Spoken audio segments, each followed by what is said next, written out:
Don't let anybody make you think that God chose America as his divine messianic force to be a sort of policeman of the whole world. God has a way of standing before the nations with judgment, and it seems that I can hear God saying to America, "You are too arrogant. And if you don't change your ways, I will rise up and break the backbone of your power."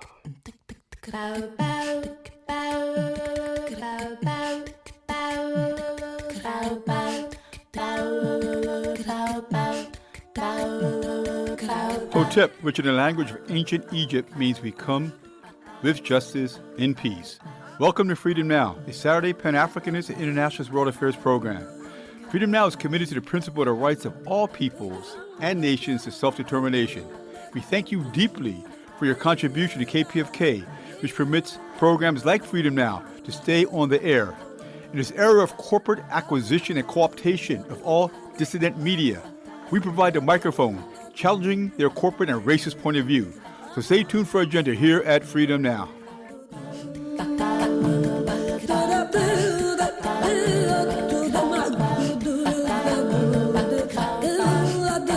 Fellas, I'm ready to get up and do my thing. I want to get into it, man, you know.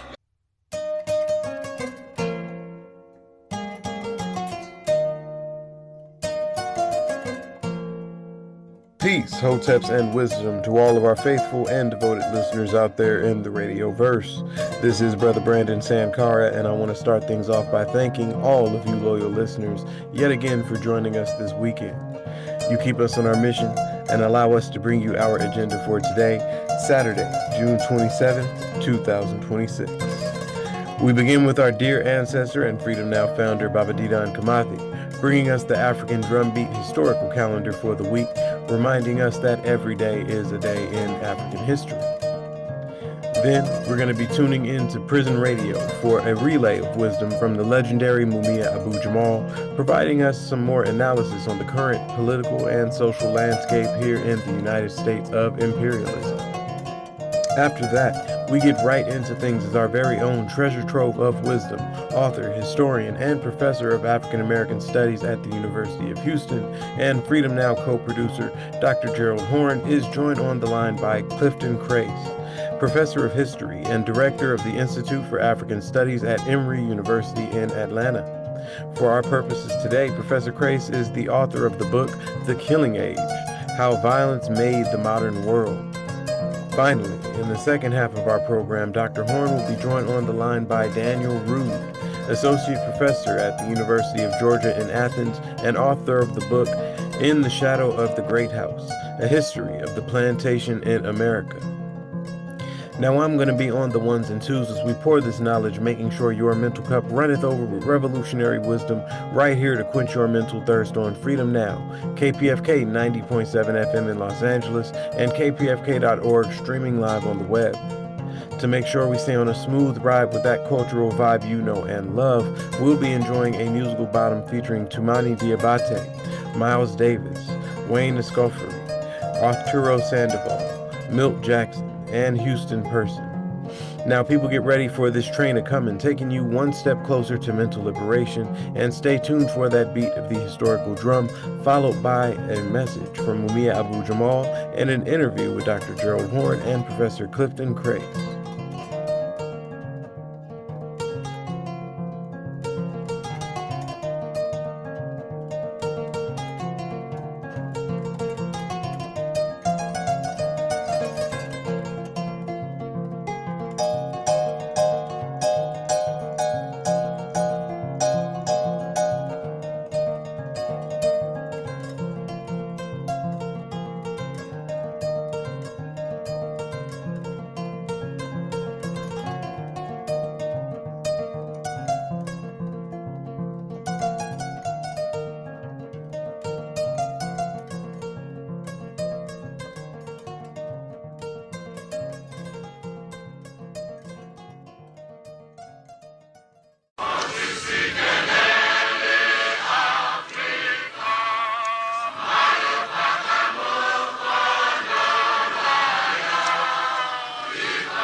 Hotep, this is Didan Kamati with the African Drumbeat Historical Calendar, where we praise up the righteous struggles of Africans and all oppressed peoples against systems of oppression. June 30th, 1520, Hernando Cortez's Spanish army is routed and defeated in the first attempt to conquer the Aztec Empire of the Americas. This victory is known in history as the La Noche Triste. July 2nd, 1848, Africans rebel in St. Croix, forcing the Dutch governor to abolish slavery in the Danish West Indies. St. Croix today is one of the U.S. colonies of the Virgin Isles. July 2nd, 1925, Patrice Lumumba, the first democratically elected Prime Minister of the Republic of the Congo, was born. Patrice Lumumba led the national movement of the Congo to independence from Belgian colonial rule. Within 10 weeks after declaring that the wealth of the Congo would be nationalized to provide the capital to build social, educational, and employment infrastructure for the people of the Congo, after 400 years of colonial underdevelopment, the United States and Belgian intelligence agencies organized his assassination and the installation of a dictator, Mobutu. July 2nd, 1964, the Civil Rights Act of 1964 was passed, which outlawed segregation in public places and employment. Driven by the Civil Rights Movement, the bill was amended prior to passage to protect women and explicitly included white people for the first time. July 3rd, 1981, Africans living in Brixton, England, rise up in urban rebellions against police brutality and racism. July 3rd, 1835, rebel children strike at the clothing factories in Paterson, New Jersey. Children workers in the textile factories received 16 cents per day or $2.70 per week. They, the children, demanded an increase of 5 cents per day and an 11-hour workday and a 6-day work week. They were refused and they struck, leading the adults into a general strike against the large linen thread industry of the United States. July 3rd, 1988, the United States guided missile cruiser, the USS Vincennes, shoots down an Iranian commercial airline, killing 290 civilian passengers and crew members while inside Iranian territorial waters. Neither apologies nor reparations were ever provided to the Iranians. July 4th, 1930, the Nation of Islam, the largest black organization in the United States, was founded by Master Fard Muhammad. The Nation of Islam, a continuation of the dual trends of spiritual and political resistance which has characterized the history of Africans in the United States. One trend, liberation theology, whether Islam, Christianity, Rastafarianism, has been used as a spiritual weapon by Africans to sustain their resistance to the system of slavery, segregation, and integration. The other trend, political resistance, as demonstrated by the black nationalist character of the Nation of Islam, best articulated by Malcolm X, is a merger of the spiritual liberation of politics with the political liberation. July 4th, 1975, the George Jackson Brigade, a European collective in Seattle, Washington, named after the San Quentin prison Black Panther Party leader George Jackson, begins a reign of revolutionary violence.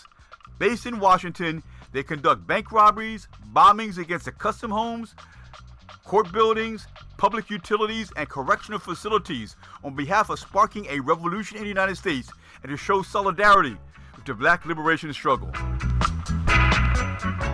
July 4th, 1833, Edmona Wildfire Lewis was born. She was an artist and a revolutionary organizer of Africans who was of Cherokee ancestry, who sculptured anti-slavery crusaders such as John Brown in allegorical sculptures. She was an Underground Railroad activist, helping to smuggle Africans to freedom from slavery. She believed that the role of the artist was to be in the front line of the struggle for justice. July 5th, 1961, the country of Algeria in North Africa gains independence after an 8-year guerrilla war, where over 1 million Africans from Algeria sacrificed their lives for freedom from French colonial rule.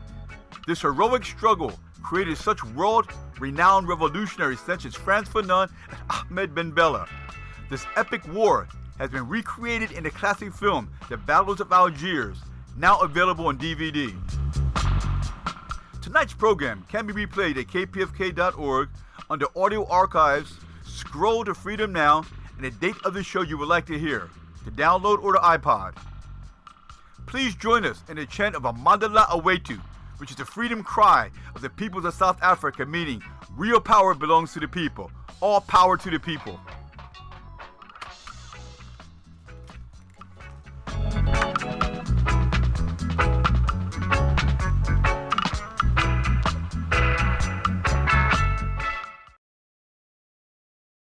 We live in an era of the Great Grift.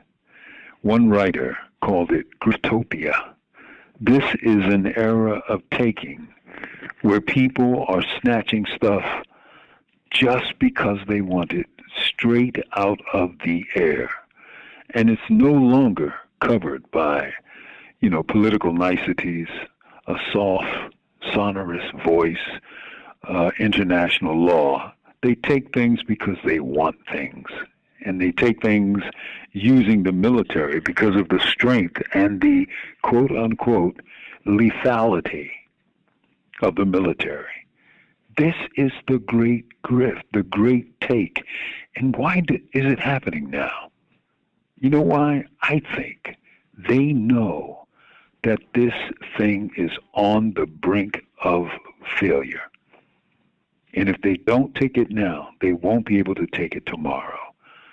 But they want to take it before the ecological situation becomes really unlivable, untenable. Water systems break down, electric systems collide because they're building so many data centers to support AI industries that small towns and villages will get crushed below the weight of their bills and electricity bills and water bills to support these systems.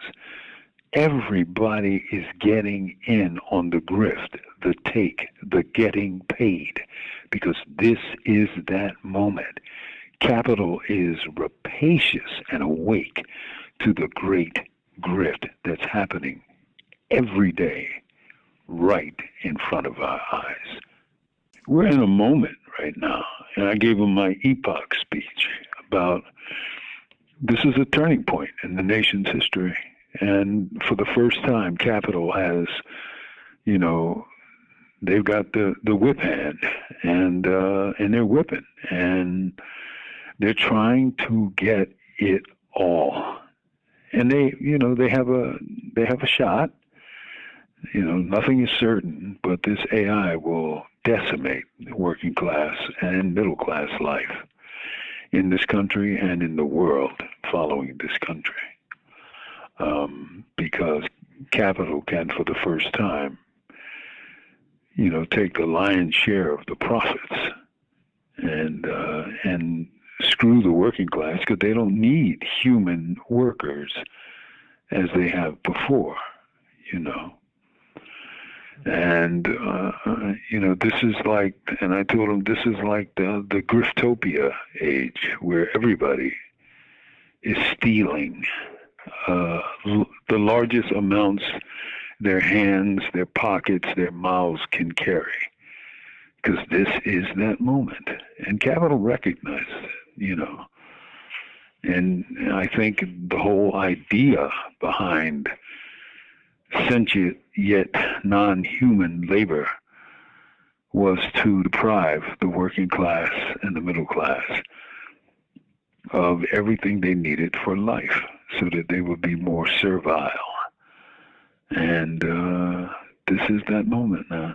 This is that moment. And we're about to see something, I think, perfectly monstrous in the months and years to come. And they could not have a more perfect exemplar and avatar in the fat boy, Donald Demon Trump. And, because he's grasping with both hands and taking it all and throwing it down his gullet as quick as he can, because he wants it all, These commentaries are recorded by Prison Radio.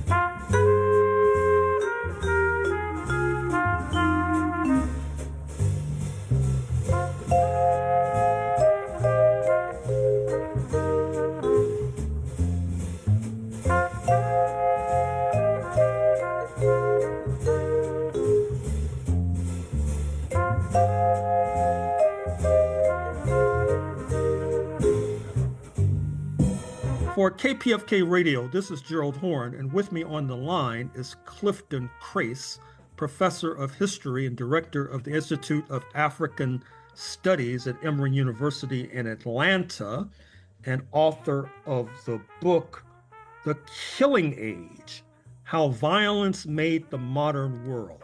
Thank you for joining us on Freedom Now, KPFK Los Angeles, Clifton Crais. Thank you for inviting me. Lovely to be here. It's lovely to have you. So why did you produce this book? Well, I was increasingly dissatisfied by a lot of the literature and public understanding on what is the greatest challenge of our time, which is global warming. And I felt that a lot of the history, the messy, violent history that went into its making was simply not being discussed. And as a historian of colonialism and slavery, this just didn't really make a lot of sense to me. And so I began researching how our world was both put together and torn apart by violence, a violence that helped make our age of global warming that threatens all of us in such profound ways today. You indicated at one point that, quote, warlords created, unquote, the United States of America. What did you mean by that?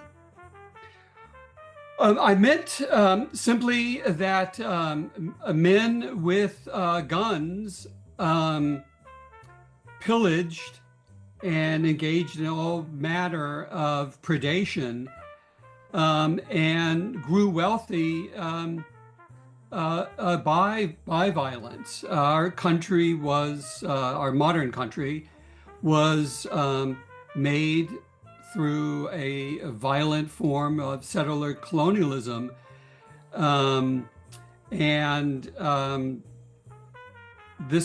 The very foundations of both slavery and ultimately our America's economic success is inextricably tied to men using guns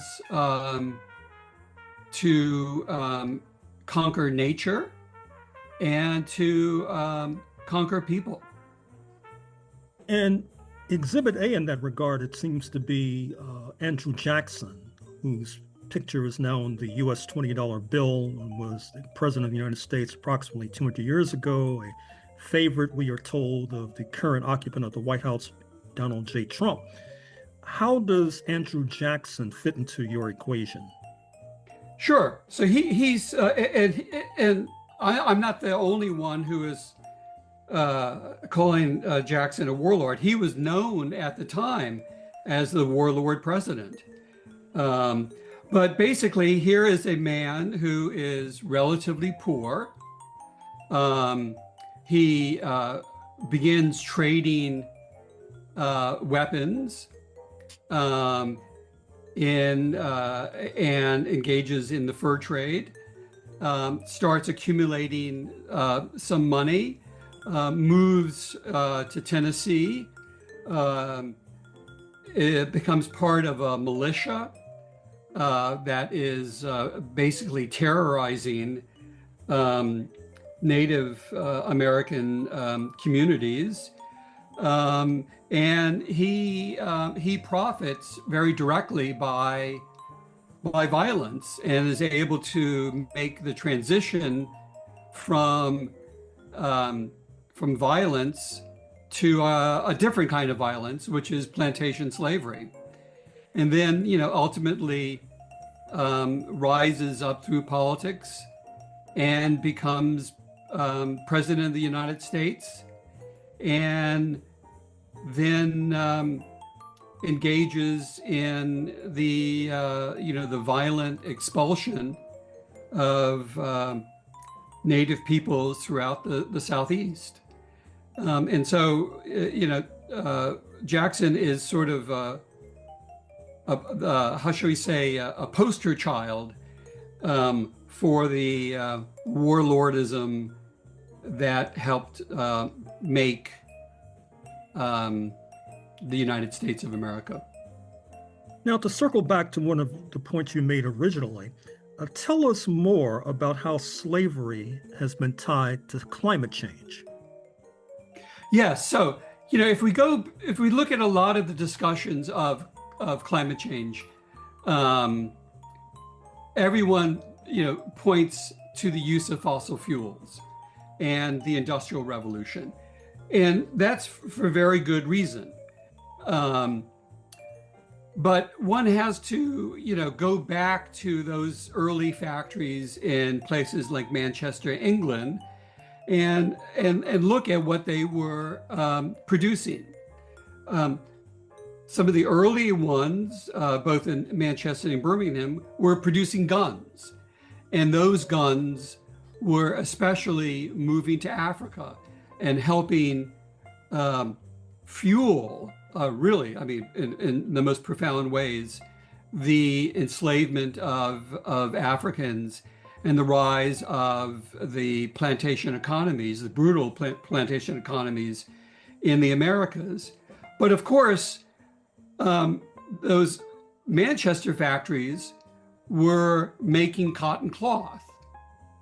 And that cotton was being produced by American slaves. The Industrial Revolution just would not have taken off the way it did without the unholy alliance with both guns, the expansion of the enslavement of millions of Africans, and the very rapid expansion of the plantation economies in the 18th and into the 19th centuries. So this is an example that points to the entanglement of global warming in other global processes, in this case, slavery. And of course, there was slavery unfolding in many other parts of the world as well. Egypt, within Africa, other parts of Africa, and many other parts of the world. Speaking of Africa, you tend to suggest that Africa was a major victim of the killing age. How so, and what are the implications of that thesis? Yes, so if you look at the export of weapons to Africa, it very closely parallels the enslavement of people. And enslavement is inherently a violent process that, in Africa's case,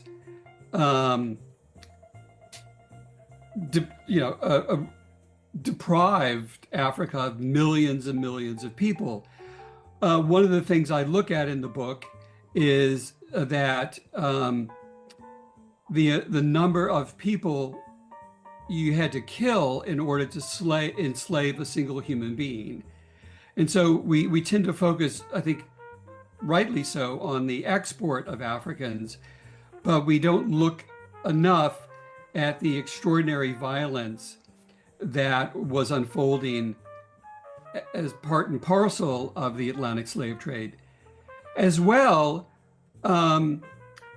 what unfolded in the 18th and throughout a good bit of the 19th century is both violence and extraordinarily high levels of indebtedness. So the combination really helped produce an injured continent, and one in which life for so many people was systemically fragile. And as I discuss in the book, this has had enduring consequences for the history of the continent. Perhaps shedding light on the current level of development on the continent, I assume. Absolutely, absolutely. One of the things I argue is in the 18th and into the 19th century, it's like Africa's first debt crisis. We usually think of Africa's debt crisis as something that's relatively, recent, say the last 50 or so years. In fact, it's just a very long history by which African communities have found themselves in debt to the West. And what this has done is really sapped wealth out of the continent to other parts of the world, particularly Europe and parts of the Americas. And so it's really had enduring consequences. One of the other things I look at in the book with regard to Africa is I show how malaria expanded as a result of violence and systemic vulnerability. And of course, malaria continues to be a scourge across much of the African continent.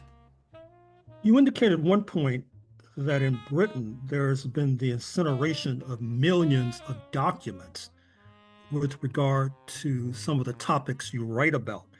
And I'm wondering, do you have any speculation on what might have been the content of those documents? Was it intentional? And did the United States engage in a similar process? Well, my suspicion is that any power that has engaged in gross human rights violations tends to not want to be revealed. In the British case, a lot of the destruction of evidence unfolded after 45 through the especially in the 1950s as part of so-called counterinsurgency programs in which the British engaged in all manner of torture and targeted assassinations. And the United States learned from Great Britain, and so particularly in places like Indonesia and in Vietnam, sort of picked up where the British tradition, as it were, had left off. The French, of course, did the same. So it's hard to know about the levels of document destruction, but certainly scholars of the British Empire have pointed to quite extensive document destruction. Finally, Clifton Crais of Emory University, author of the book, The Killing Age, you are also co-author of a volume with regard to Sarah Baartman and the Hottentot Venus. What does that entail?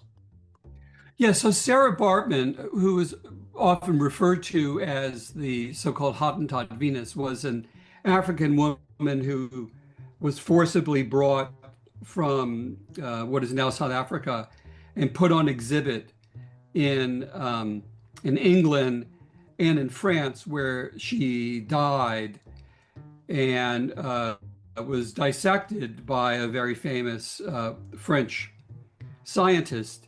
And the sort of pseudo-scientific knowledge that emerged around Sarah Baartman helped lay the foundations for modern racism and sexism.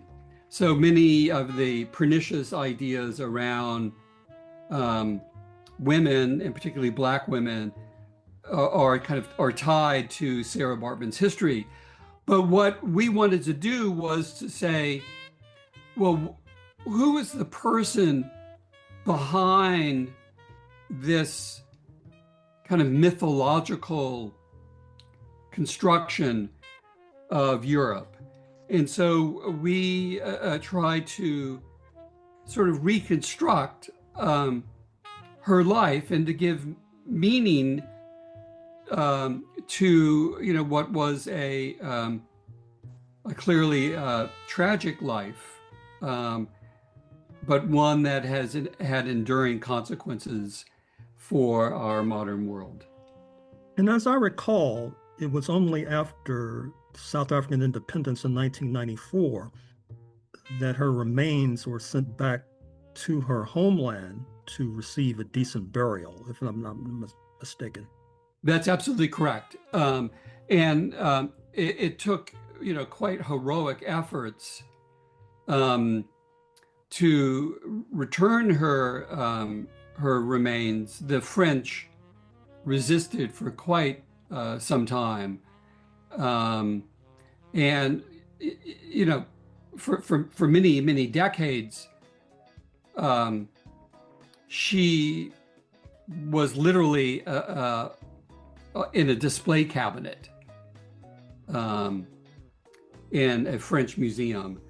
So yes, it took really an amazing effort, and was, part of broader efforts to restore some humanity to people like Sarah Baartman, whose humanity had been so violently ripped from them. Well, Clifton Crais, I'm afraid we're going to have to leave it there, but thank you for joining us on Freedom Now, KPFK, Los Angeles. Thank you.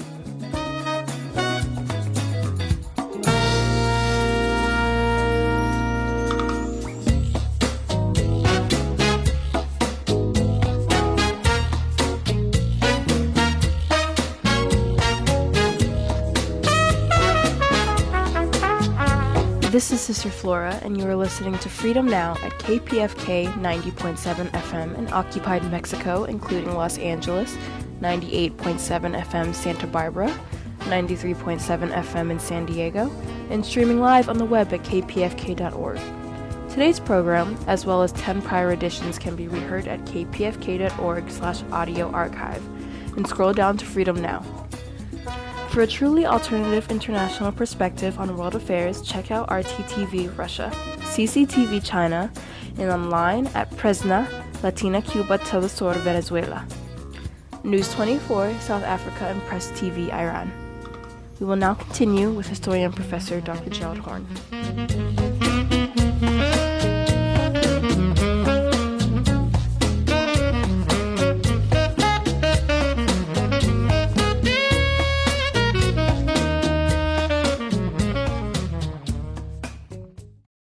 There was two kinds of slaves. There was the house Negro and the field Negro. The house Negro, they lived in the house with master. They dressed pretty good. They ate good because they ate his food, what he left. They lived in the attic or the basement, but still they lived near their master.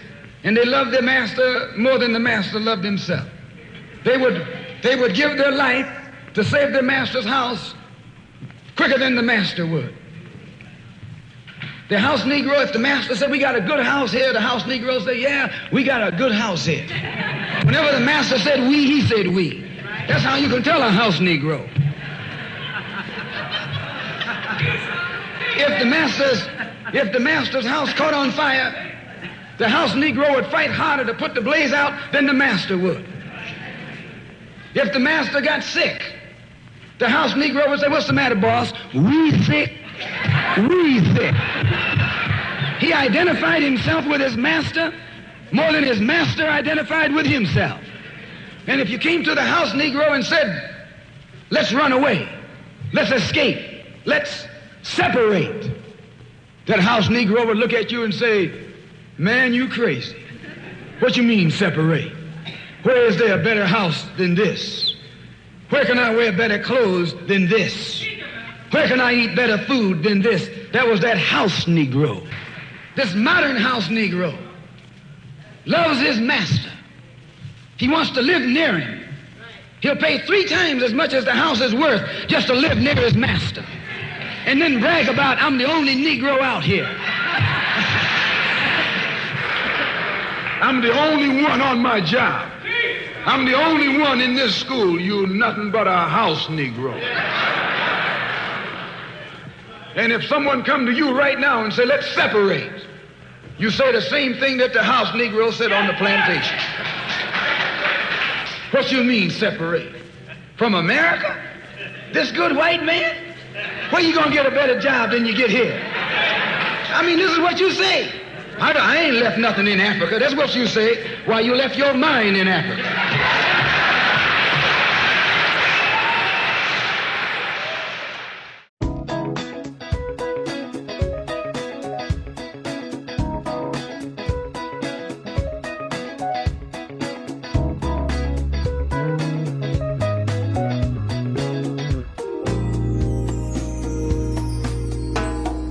For KPFK Los Angeles, this is Gerald Horne, and with me on the line is Daniel Rood, Associate Professor at the University of Georgia in Athens, and author of the book In the Shadow of the Great House, A History of the Plantation in America. Thank you for joining us on Freedom Now, KPFK Los Angeles, Daniel Rood. Hi, Dr. Horne. Great to be here. And it's great to have you. So why did you produce this book? Well, I produced this book because I've been working on the relationship among the histories of slavery and capitalism and plantations for a long time. And there's been a lot of really great work on the histories of enslaved people and resistance on the one hand, and the histories of capitalism and particularly commodities like cotton and sugar on the other, but no one had actually looked at this really important institution that drew them all together, the plantation, for 30 or 35 years, and I thought it was time to take a new look at it. So what would you say are your contributions to the literature in that regard? I think that one of the contributions that I think a lot of scholars might know, but some of your listeners might not have thought about, is that we often think about plantations as somehow sort of adjuncts or secondary partners to both Atlantic slavery and to modern notions of race and racism. But I argue that the plantation really, in a sense, produces and kind of revolutionizes both categories. And so I think I put the plantation back as this sort of like central institution or central kind of social matrix within which these important social categories take shape and are modernized. Mm-hmm. Now, where is Sao Tome, and what role does it play in your book? Sao Tome is an island off the coast of West Central Africa that was colonized by the Portuguese in the late 1400s. And I open with Sao Tome in the book because it seems to me that the merchants and planters who settle on that island, and for really the first time in modern history, bring together all of the elements that will become what we understand as the plantation. And that means monoculturally based export agriculture. That means the bringing together of manufacturing activities like sugar refining with agricultural activities. But most importantly, it brings together two new kinds of, I could call them white or colonialist fantasies for the first time. And that is the fantasy that there is a quote unquote bottomless supply of Negro labor, which is how the Portuguese talked about the captives they were purchasing on the mainland and bringing to Sao Tome to work on these plantations. The other side of what's really novel is that the commodity that they're producing of sugar is the first of what scholars have called a modern drug crop. And what that means is that as opposed to something like wool or something like lumber, where any European society can only produce so much per year, since sugar is addictive in the form of both sweetener and rum, the market extent is sort of infinite. It's subject to infinite growth.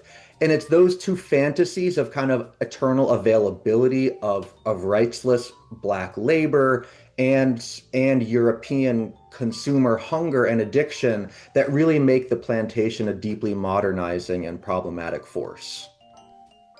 Now, is it fair to suggest that the Sao Tome model did not persist in part because of African rebelliousness, which then leads to taking that model across the Atlantic to North America and the Caribbean, for example? It persists for about the same amount of time as most plantation booms persist, about 50 to 80 years. And during that time, for most of the length of the 1500s, Sao Tome, this small island in the eastern Atlantic Ocean, is the number one producer of the sugar that Europeans are consuming in larger and larger amounts. But both the escape of large numbers of freedom-seeking Africans and their eventual sacking of that plantation system in 1595 does, and under the leadership of an individual named Amador, there's a massive slave uprising there in 1595 that, in a sense, doesn't completely finish off the sugar system there, but does a lot to bring about its ruin. But the sort of tragic cycle that falls into train on Sao Tome is that even though, European policymakers and planters and merchants see what ended up happening there, what they time and again focus on is the fabulousness of the profits that preceded that crash and that rebellion. So already the Portuguese are shifting to trying to do the same thing in Northeast Brazil. The Dutch are getting involved, and soon enough it will be British planters who take the next big step, making the small Caribbean island of Barbados the sort of center of the British world economy for about a century. Expand upon that latter point, the role of Barbados in your story. Well, I think Barbados is really important for a number of reasons. First of all, that small island is turned over, especially the southern sort of lowland parts of the island, to very densely settled large sugar plantations owned by large planters who, in I think 30 years between 1660 and 1690, bring in 100,000 enslaved Africans to labor and often die on those plantations. I think Barbados is very important because it signals to the British that the Atlantic colonial world has more potential than maybe the Spanish were pulling out of it. The British looked at the Spanish. Whether this is accurate or not is debatable. We're mostly focusing on drawing silver and gold out of the mines of South and Central America. And the plantation system allowed the British to see something much more permanently profitable and kind of growable when those planters kind of revolutionized the ecological and economic situation of Barbados. And lastly, I think Barbados is so signally important because it's really Barbados that sparks British sort of headlong participation in building up and taking over the Atlantic slave trade. And that sets the stage for during the 18th century, which is the worst and largest century of the Atlantic slave trade, the British dominate that. And this is the start of that in Barbados. Is it fair to suggest that as opposed to urban slavery, where you might have atomized Africans in atomized households, that plantations tend to bring together masses of Africans in one site, thereby facilitating rebellion, for example? Is that a fair inference? Yeah, I think it's a fair inference. I think the differences between urban and rural slavery are many. And there are a lot of examples of urban slave uprisings, a very important one happening in New York City in the early 18th century, and others throughout Latin America. And I think for urban slaves, part of what made them useful to their masters was their mobility and their social networks throughout the city. And that could make them dangerous opponents for their enslavers. Yes, in a case like, let's say, Jamaica or Saint-Domingue, which would become Haiti, or colonial South Carolina, you have large Black majorities. And so, yes, rebellion is a big issue there as well. But I think like the challenges that enslaved people on plantations deal with are a little bit different than those in urban slavery. What are some of the ecological and architectural issues in your book? Well, one of the things I really focus on throughout the 4 centuries that I cover is that plantations are an ecologically revolutionary force. And what I mean by that is they violate pretty much all of the laws that farmers kind of informally lived by up until the growth of plantations.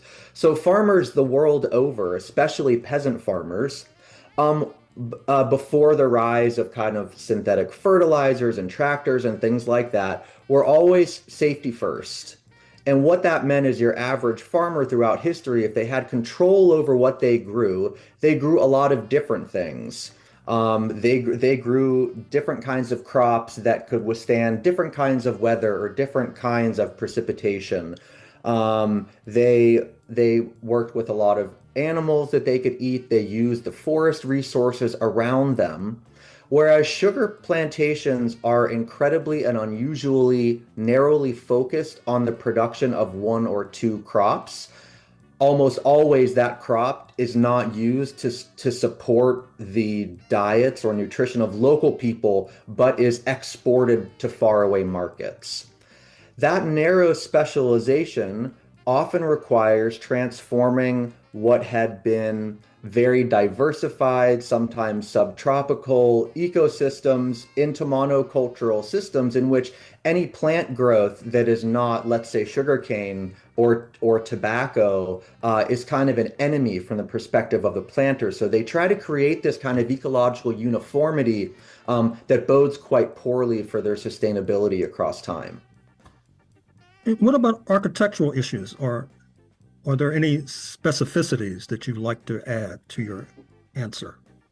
Well, obviously, the title of the book is The Great House. So one would think that I did shower a lot of attention on the planters' kind of mansions themselves. And those certainly did exist, and many of them still exist as museum sites. So they're not, they're not fictitious. But I think we sometimes think of every plantation as having its own big house attached to it. And that's only sometimes true. So if you look at, for example, rice planters in South Carolina, who were the wealthiest colonial subjects in Britain's North American empire, they typically had a townhouse in Charleston or Savannah that they spent most of the year living at. And then they'd actually have different plantations. They'd have one plantation that was close to town that some scholars have called a showpiece plantation. On that plantation, you would find the big house. That was very, architecturally carefully done, and the gardens were immaculately manicured, always by enslaved people. And most importantly, very little or no rice was grown there. So that wasn't actually a place of production. Yet those same planters would have other places in much more remote locations that were like extremely roughly hewn, where they would have mostly enslaved men under the age of 40, living in hovels and doing all the work and a lot of the management to create rice that made the profits that could build the great house. But the plantation is kind of divided up into these different parts that we don't often think about. So I guess I think about that as an architectural issue. Mm-hmm. Finally, Daniel Rood of the University of Georgia in Athens, author of the book In the Shadow of the Great House. Fast forward to recent decades and connect the rise of the plantation to the rise of cotton production in mid-20th century California to today's chicken processing. Sure. One of my main points throughout the book is that those who benefit from plantations, and that's not just planters and investors, but in many ways it's also consumers as well who enjoy, low cost commodities.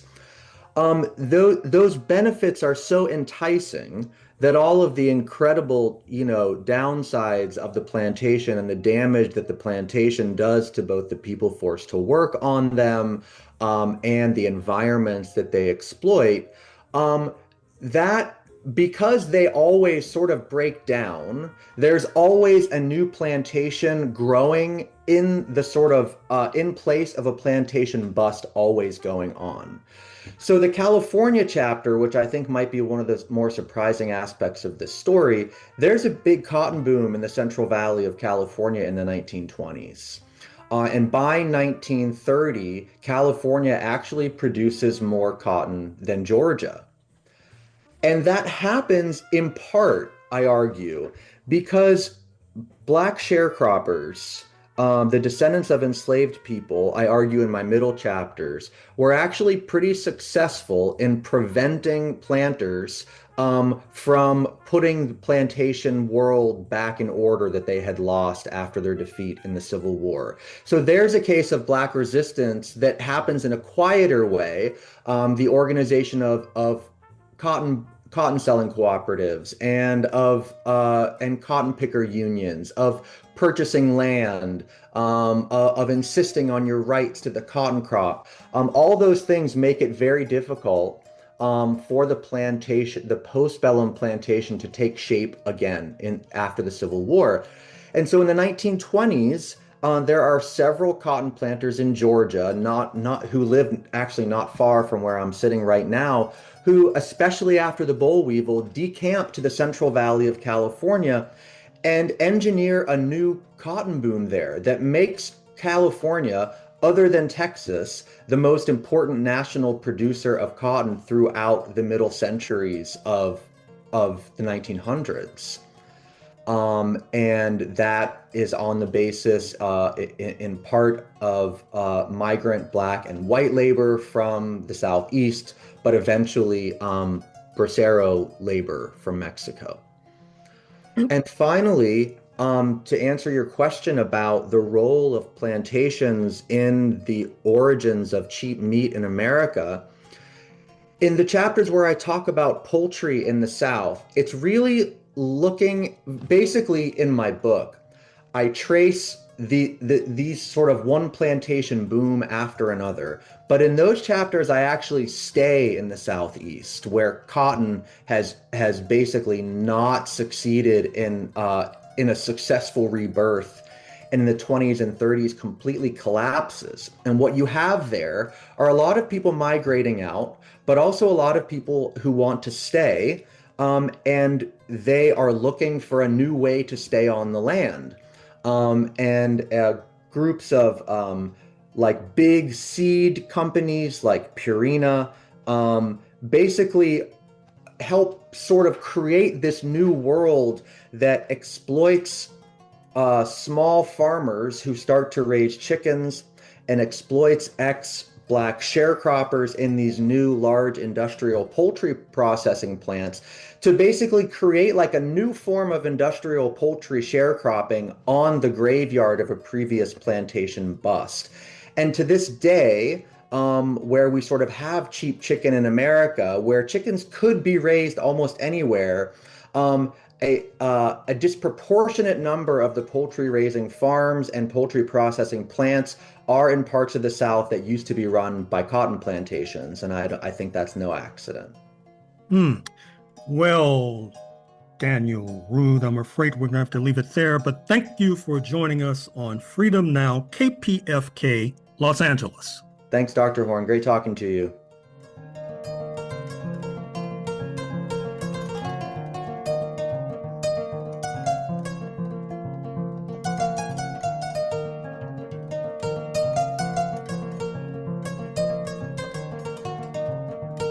In closing, we'd like to thank our guests, starting with Professor Clifton Crais from Emory University in Atlanta and author of the book, The Killing Age, How Violence Made the Modern World. We also thank Daniel Rood, professor at the University of Georgia in Athens and author of the book, In the Shadow of the Great House, A History of the Plantation in America. Shout out to Dr. Gerald Horne for doing what he does best and guiding this train of mental liberation towards Pan-African enlightenment for yet another Saturday. Word to producer Sister Tej. Shout out to our spiritual backbone, Freedom Now founder and ancestor Baba Didan Kamati for bringing us the African drumbeat historical calendar for the week. A special shout out to Mumia Abu-Jamal for keeping up the fight, and to Prison Radio for providing him with the platform to speak and the platform for us, the people, to be able to listen in. Abundant thanks to our marvelous engineer, and last but certainly not least, thanks to all of our loyal listeners and supporters. It takes a village to build a revolution, and Freedom Now is a village to be reckoned with. This has been Brother Brandon Sankara, and you can join us on Facebook at Freedom Now Gerald Horne, and you can email the program at freedomnow@kpfk.org. But that's not all. Go online to the audio archives at kpfk.org, scroll down to Freedom Now, and you'll be able to hear this program as well as 60 days worth of prior programming here at KPFK 90.7 FM. With that, we send you off. And until next Saturday here at Freedom Now, we stand running our marathon, ready for revolution.